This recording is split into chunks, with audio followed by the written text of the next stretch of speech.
welcome back to another episode of Where Blades Walk. We've got you by the throat this week because we're doing loads and loads of reviewing, of course, of the Coventry game. And also coming up, we're talking about where did Harry Souttar go for those Coventry goals, a wobbly defence, the brilliance of SYDIE PECK, and that Anel red card. We're also reviewing the Christmas fixtures, out-of-contract players, and, of course, decisions for the January transfer window, and it's FA Cup third round draw next weekend.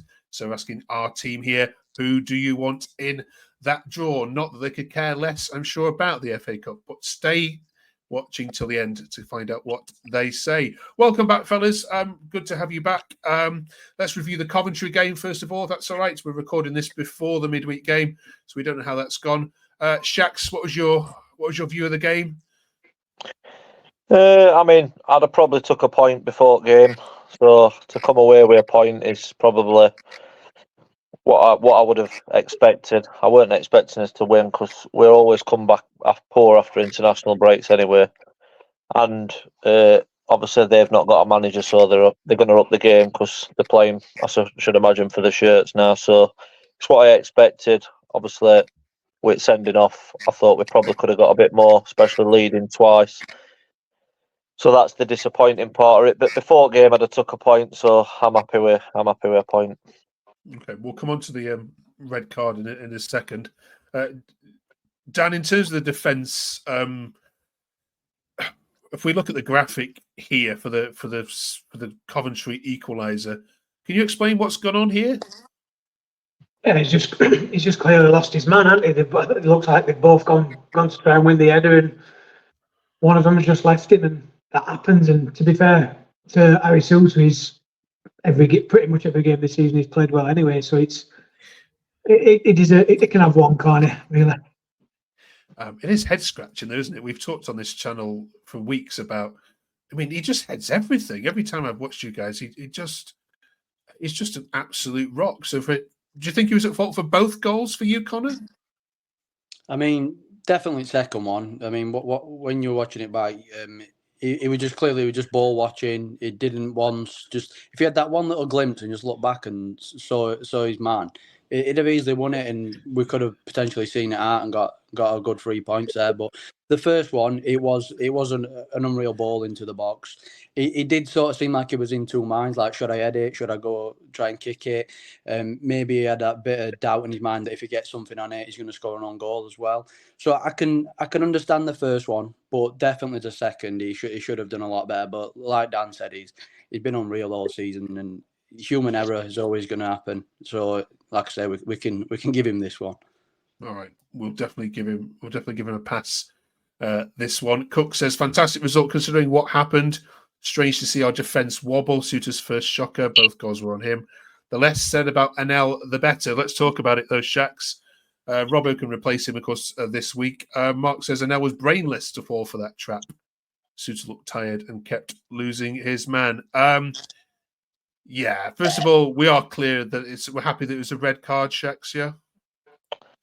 I'm not so sure because I thought he deserved it, to be honest. I thought he were a vile little creature, weren't he? You know what I mean? And I mean, I suppose as professional footballers, they've got to probably behave a little bit differently to how I'd behave. But he was just vile. He elbowed him in the head when he were on the floor.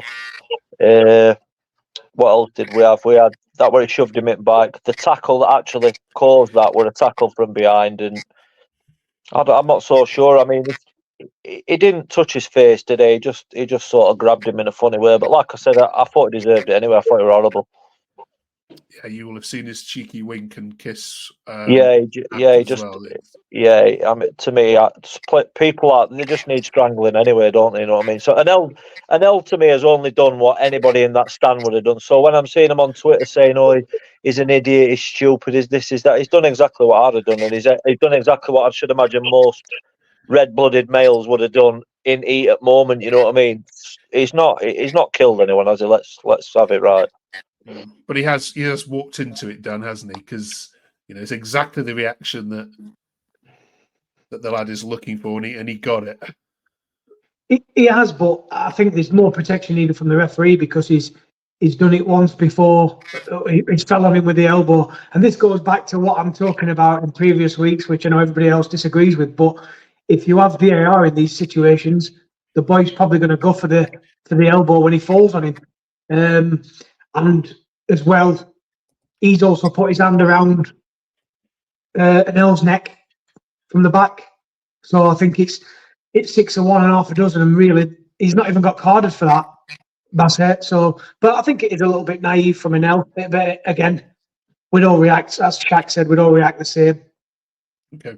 Let's talk about the only problem I would say with VAR, Dan, and I agree with you, is in the melee after that, we'd have probably got another 3 or 4 of them sent off, because I think Souza threw one, Peck threw one, and the problem was that Bassett, whatever his name was, he was the problem, weren't he? It's not what Anel's done, it's him who was vile.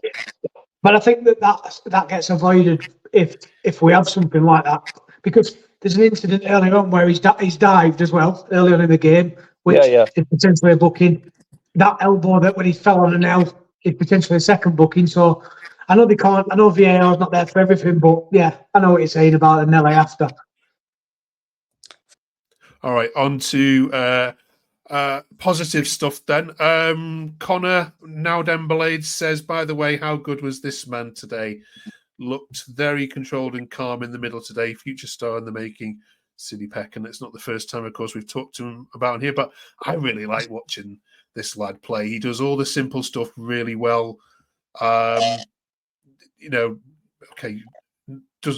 thread too many amazing passes through, but very effective on the eye. How good was he in that role? I do really like him. I think he's very similar in terms of ability and what he can do as what Arblaster could do for us. Obviously, these certain aspects are different. Obviously, just mentioning on Bassett for Coventry, SYDIE PECK is that kind of player that we can have, where he likes to wind a player up, he likes to get under the skin.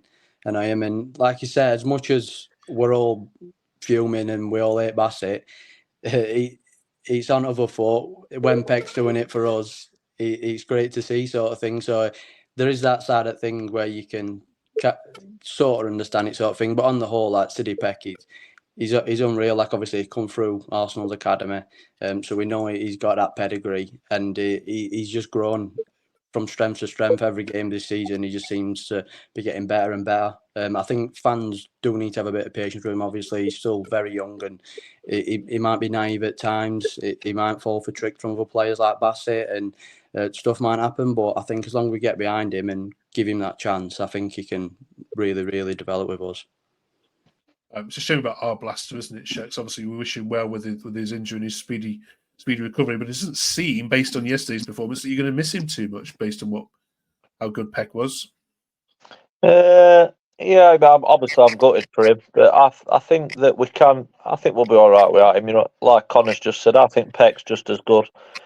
I think obviously Arblaster's probably a bit better going forward, but I think the all-round game, I think that Peck's just as good as him. Obviously, we probably get a bit carried away because Arblaster's a blade, so obviously he's going to get more attention than maybe a Peck. But I think ability-wise, there's not much between them for me.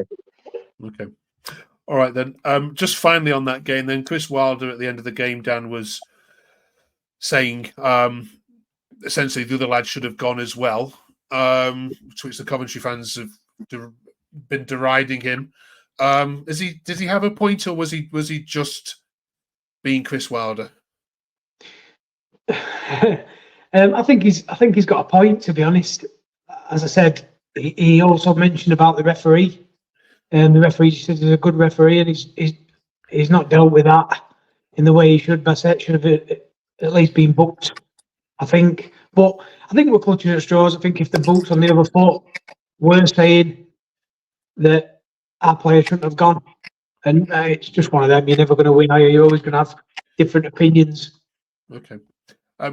There was some, there'd be few, but some, Connor, people saying the substitutions were wrong when the red card happened, and you don't take your big target man off who's, obviously been looking good. Do Do you think he got it right the way he managed that game and obviously clearly played for the draw in the second half or not?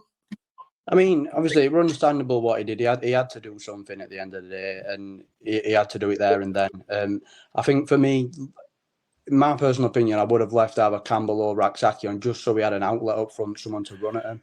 It's just we had O'Hare up front on his own, and he's not big, he's not strong, he can't hold the ball up. As much as I don't want to criticise him, he didn't really, he couldn't really do it. It was really ineffective second half. Couldn't hold ball up, and like I said, we just needed Campbell. We needed to keep Raksaki on because he was really threatening. It was unreal that first half, and just the fact if we'd have had someone up there just to maybe counter, just maybe get that one chance to break away and get a third goal, it could have obviously secured us the 3 points. And in hindsight, obviously, it's a glorious thing to look back on. But yeah, I would have definitely myself took O'Hare off and kept one of the others on. I'd have took him off and left him in Coventry. I know we talk about O'Hare and it's becoming like a bit of like a slapstick, but what is it? Yesterday he was terrible, awful. He's got no skill, he's got no flair, he's got no pace. He can't tackle, he can't head. What does he do? Tell me what he does. Tell me his strong points. Because 16 games in, I've seen him run about a bit, which I've got a dog that can do that. And I've seen him do odd, nice touch. I mean, he gave an assist for Campbell against Wednesday. Odd, nice pass to Aimer in a couple of early home games. Other than that, pointless. I don't know if you're two-seat same, but I don't get it. I do not get what I'm seeing in him.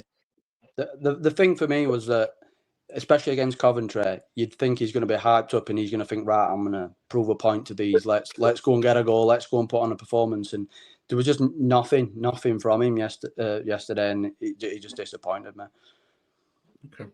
Let us know what you think. Great that you don't hold back, Shaq, so we really appreciate that. On this channel, we are going to move. Absolutely. Why should you not? We are going to move on, though.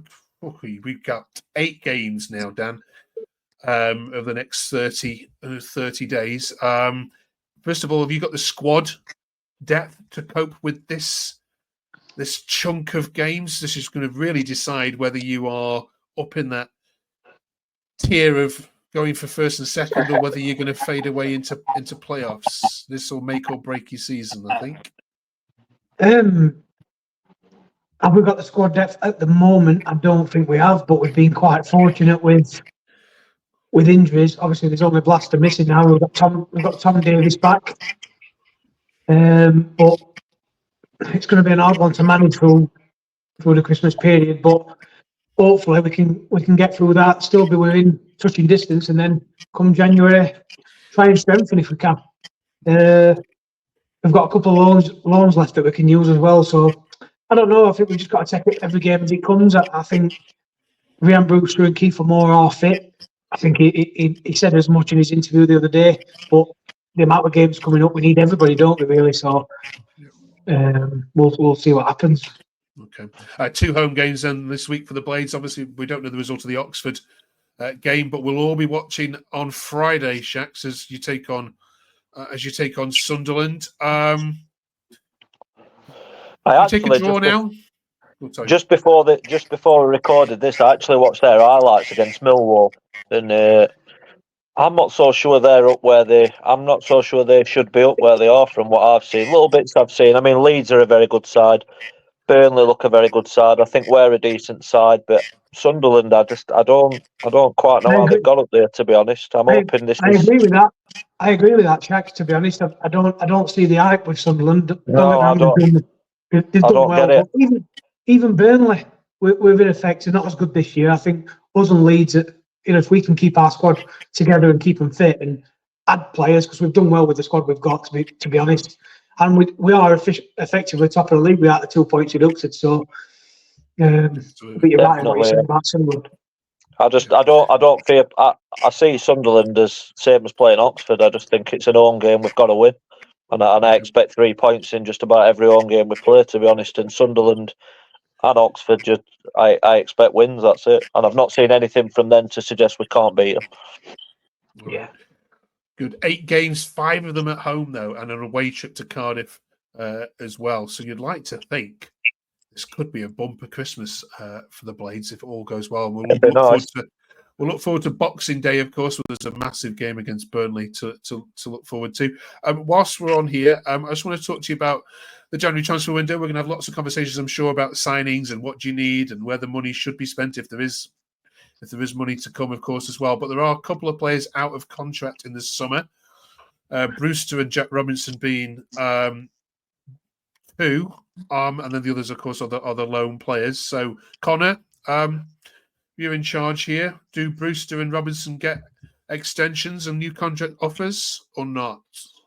I think, firstly, it just depends on obviously what league we're in. If we do go up, for me, neither would get a renewal. I think if we stay in the Championship, I'd have Robinson, but Brewster, for me, it just, for whatever reason, it just does not want to work out for us. I think knowing him, he'd end up leaving us, find a club, and then he'll start banging goals in, just typical to happen to us. In terms of the loan signings, I think if we do get promoted, I can see Harry Souttar definitely becoming available for us, and I think at a decent price, maybe 10, 15 million, somewhere in that price range, we could go for him.